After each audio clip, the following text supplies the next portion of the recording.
Hello दोस्तों, मैं हूं भरत और आपका स्वागत है भरत किचन हिंदी में। तो फिर देर किस बात की, चलो फिर शुरू करते हैं। अब सबसे पहला काम जो हमें करना है वो ये है कि चने की दाल को भिगोना है। मैंने यहाँ पर इस्तेमाल करी है टाटा संपन्न की चना दाल, क्योंकि ये 100% अनपॉलिश चना दाल है। तो आपने सबसे पहला काम जो करना है वो ये है कि दाल को आपने अच्छे से धोना है। 2-3 बारी आप इसको धोना, फिर आपने इसको भीगने के लिए छोड़ना है लगभग 2 घंटे के लिए। ज्यादा देर दाल को मत भिगाना, नहीं तो भुनने में बहुत दिक्कत आएगी। 2 घंटे ही इनफ होंगे, उतने में दाल फूल भी जाएगी।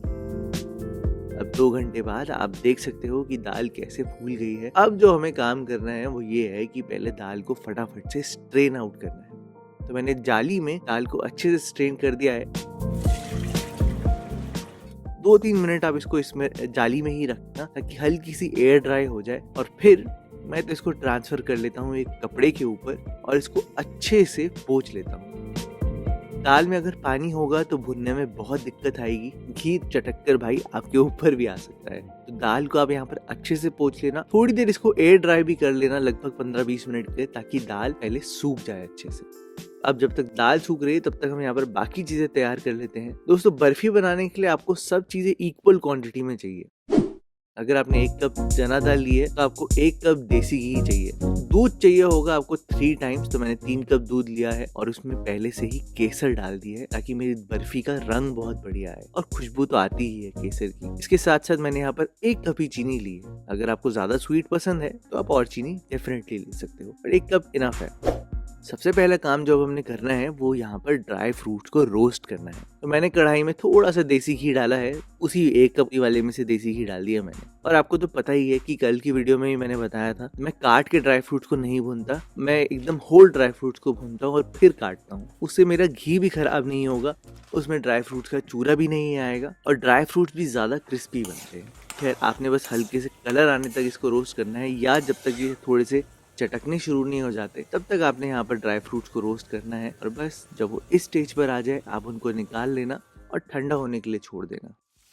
अब इसी आधी कटोरी देसी घी में, हाँ मैंने पहले आधी कटोरी ही डाला था, तो हाफ क्वांटिटी ऑफ देसी घी में आप यहाँ पर अब चना दाल भी डाल देना। आपने यहाँ पर चने दाल को बहुत अच्छे से भुनना है। सबसे इम्पोर्टेंट स्टेप है ये बर्फी बनाने का, इसको ध्यान से करना बहुत जरूरी है। कोई भी चीज अगर आपको इवनली भुननी होती है, उससे आपको अच्छे से मॉइस्चर खींच के निकालना होता है, क्योंकि अभी दाल काफी फूली फूली है ना, उसने पानी पी रखा है। जब हम घी में भुनेंगे तो मॉइस्चर निकल जाएगा, दाल का साइज छोटा हो जाएगा और वो घी पीना थोड़ा शुरू करेगी। तो कोई भी चीज में अगर आपको इवन कुकिंग करनी होती है तो आपको उसको हमेशा मीडियम टू लो फ्लेम पर पकाना होता है। अभी आप देख सकते हो कि दाल अभी एकदम सॉफ्ट है, पानी पी रखा है ना, तो सॉफ्ट ही होगी ना। लेकिन हम इसको थोड़ी देर तक अच्छे से भुनेंगे मीडियम टू लो फ्लेम पर। धीरे धीरे करके ही दाल बदलनी शुरू हो जाएगी, इसका टेक्सचर बदलना शुरू हो जाएगा। आप खुद ही देखना, अभी क्वांटिटी थोड़ी ज्यादा है दाल की, थोड़ी देर बाद क्वांटिटी ही कम होनी शुरू हो जाएगी। बेसिकली वाटर लॉस ही हो रहा है, दैट्स इट। ये देखो, आप थोड़ी देर में ही दाल थोड़ी कम होनी शुरू हो गई है ना। आप इसको अच्छे से चलाते रहना बार बार, नहीं तो ऐसा होगा कि नीचे वाली ज्यादा पक जाएगी और ऊपर वाली पकेगी। आप इसको स्टर करते रहना अच्छे से। और थोड़ी देर बाद मैं तो ऐसे करता हूँ कि इसको एक प्लेट में ट्रांसफर करता हूँ। जब इसको कोई स्टील की प्लेट में ट्रांसफर करोगे या कटोरी में करोगे ना, तो अपने आप ही इससे आवाज भी आनी शुरू हो जाएगी, जिससे पता चलेगा कि हाँ भैया थोड़ी सी भुन गई है। और ऑब्वियसली आप इसको काट कर भी देख सकते हो, अगर कड़क है इसका मतलब दाल भुन गई है। 2-3 पीसेस काट कर देखना, एक ही मत काट लेना, 2-3 पीस काट कर देखना, ताकि पता चले कि सारी दाल इवनली भुनी है नहीं भुनी है। बस जब आपकी दाल अच्छे से भुन जाए आप इसको फटाफट से ट्रांसफर कर लेना, क्योंकि हमें इसको पीसने से पहले थोड़ा सा ठंडा करना होगा। अब इसको ट्रांसफर कर लेना एक प्लेट में, और अगेन आपने इसको एयर ड्राई ही करना है, यानी कि पंखे के नीचे रख देना, जब तक हम यहाँ पर अपने ड्राई फ्रूट्स को चॉप कर लेते हैं। अब 2 तरीके ड्राई फ्रूट्स को चॉप करने के लिए। ऑब्वियसली आप चाकू का इस्तेमाल कर सकते हो और चॉपिंग कर सकते हो, लेकिन एक बहुत ही सिंपल तरीका बताता हूँ। बेलन लेना आप और सीधा ही इनको क्रश कर देना, आपका काम ही खत्म हो जाएगा। ना कोई टेंशन ना कोई झंझट। 2-3 बारी बेलन करना है और उसमें सारे ड्राई फ्रूट्स क्रश हो जाते हैं। छोटे बड़े हर साइज आपको मिल जाएंगे और बहुत ही सिंपल हो जाएगा आपका काम। अब आती है बारी दाल को पीसने की, तो फटाफट से आप इसको मिक्सर ग्राइंडर में ट्रांसफर करना और दाल को आपने पीसना है, बट एकदम फाइन पाउडर नहीं करना, मतलब बहुत देर तक मिक्सी को नहीं चलाना। बस आपने यहाँ तक पीसना है कि दाल अच्छे से पिस जाए। इस स्टेज तक आपने पीसना है और आपको बहुत जल्दी समझ में आ जाएगा। मतलब ऐसे नहीं कि कोई स्पेशल आपको कुछ देखना पड़ेगा, ऐसा कुछ नहीं है। थोड़ी देर आप पीसोगे, अपने आप ही दाल इतनी करारी है कि इसी दरदरी स्टेज पर आ जाती है। और ये चने की दाल की बर्फी है, क्योंकि हम पूरी दाल को भून के बना रहे हैं तो ये हलवा बहुत ही दरदरा बनता है। तो अब फटाफट से फाइनल कुकिंग करना शुरू करते हैं। ये लास्ट कुकिंग थोड़ी मेहनत वाली है, अच्छे से करना। तो मैंने यहाँ पर कढ़ाई में सारा घी डाल दिया है। हमने एक कटोरी लिया था ना, और बाद में जब भुनने के बाद वो भी निकाल लिया था। तो सारा घी आप यहाँ पर डाल देना, और जो हमने मिक्सर ग्राइंडर में चना दाल ग्राइंड करी थी वो भी आप यहाँ पर डाल देना। और अब मीडियम टू लो फ्लेम पर पहले इसकी अच्छे से थोड़ी और भुनाई करेंगे, क्योंकि अगर बाय चांस कोई भी पीस नहीं भी भुना होगा वो अभी भुन जाएगा। ये बहुत बढ़िया टाइम है भुनने का। थोड़ी देर आप इसको भुनना, लगभग 2 से 3 मिनट जरूर भुनना। अगर आपको लगता है कि आपकी दाल को और भुनावट की जरूरत है तो 5 मिनट भी आप भुन सकते हो, लेकिन भुनना जरूर, इससे एंड रिजल्ट में बहुत फर्क आता है। तो फिर जब आपके हिसाब से दाल सही से भुन चुकी हो, फिर आपने यहाँ पर अब दूध डालना है। और पहले थोड़ा हलवा जैसा बनेगा। आप घबराना बिल्कुल भी मत, कलर एकदम व्हाइटिश हो जाएगा। आपको लगेगा कि क्या भुनी नहीं थी क्या हमने चने की दाल, या आपको लगेगा कि ये सही भी बनेगा नहीं बनेगा। घबराना बिल्कुल भी मत। दूध को हम जब पकाएंगे, दूध कड़ेगा तो उससे ऑब्वियसली फ्लेवर तो निकल कर आएगा ही, और जो दाल है वो अभी ऐसी है, लेकिन विद टाइम एकदम रेडिश ब्राउन कलर अपने आप ही आ जाएगा। डोंट वरी, थोड़ी सी मेहनत लगेगी, लेकिन ये दाल की बर्फी बनती बहुत बढ़िया है। बस आप इसको अच्छे से ऐसे घुमाते रहना बार बार, क्योंकि थोड़ी सी अभी चिपकेगी है, तो आप इसको अच्छे से घुमाते रहना।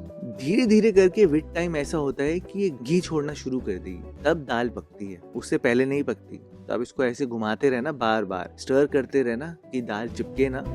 और थोड़ी देर बाद जब दूध अच्छे से एब्जॉर्ब कर ले दाल, फिर आप यहाँ पर 1 कप चीनी भी डाल देना। चीनी पिघलनी शुरू होगी, कैरमलाइज होनी शुरू होगी, जिससे कि रंग भी निखर कर आएगा। और ऑब्वियसली ये अभी चीनी डालने के बाद हल्की सी लिक्विडी सी हो जाएगी। ये देखो आप, हो गई ना थोड़ी थोड़ी।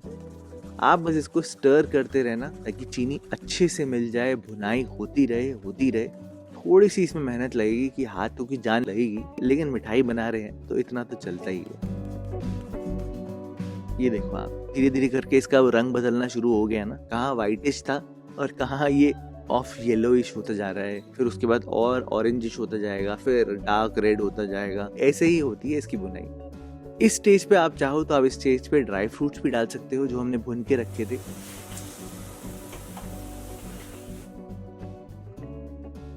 उसके साथ साथ फ्लेवरिंग के लिए मैंने यहाँ पर इलायची पाउडर डाला है, लगभग आधा चम्मच के आसपास मैंने इलायची पाउडर डाला है।